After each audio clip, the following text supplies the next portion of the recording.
तो यहां हम बता रहे थे कि जो भारत शासन अधिनियम 1858 आया, इसके मुख्य मुख्य प्रावधान क्या क्या थे। उसी प्रावधानों में से एक था कि लंदन में भारत सचिव नामक एक नया पद का सृजन किया गया। और वह भारत का सचिव कौन होता था? वह भारत का सचिव जो है ब्रिटिश कैबिनेट का एक सदस्य होता था। क्या होता था? ब्रिटिश कैबिनेट, माने ब्रिटिश सरकार में जो कैबिनेट होता था उसमें जो सारे सदस्य थे, उसी सदस्य में से एक सदस्य जो है क्या होता था? भारत का सचिव होता था।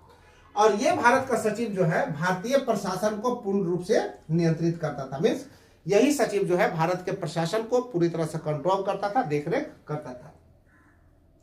उतना ही नहीं, भारतीय सचिव की सहायता के लिए 15 सदस्यीय एक परिषद का गठन किया गया। कब? कहा कि देखो, ऐसा नहीं कि भारत का सचिव ही जो है क्या करे, पूरे प्रशासन को कंट्रोल करे। उसके सहायता एवं सहयोग के लिए क्या होगा? एक 15 सदस्यीय परिषद होगा जो जरूरत पड़ने पर क्या करेगा? उसको सहायता करेगा। तो इस तरह से देखें कि बहुत सारे चीजें आया। गवर्नर जनरल के पद को वायसराय कर दिया गया, और यह वायसराय का कौन होता था? ब्रिटिश क्राउन का प्रतिनिधि होता था। साथ ही साथ कंपनी के शासन को पूरी तरह से क्या कर दिया गया? समाप्ति कर दिया गया। और कंपनी के शासन की जगह अब सीधे जो है किसका शासन हो गया? सीधे सीधे ब्रिटिश क्राउन का शासन हो गया।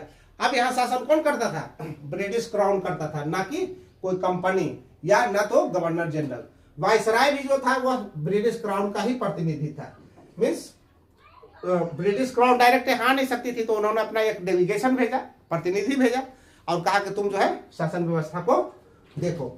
तो इस तरह से हमने देखा कि जो आवश्यकता थी, भारत शासन अधिनियम मीन्स भारत शासन अधिनियम 1858 के आने का सबसे प्रमुख कारण 1857 का विद्रोह था। यह विद्रोह ने ब्रिटिश क्राउन की जड़ों को हिला दी थी और उसको मजबूर कर दिया था कि एक बहुत बड़ा परिवर्तन का भारत में जरूरत है।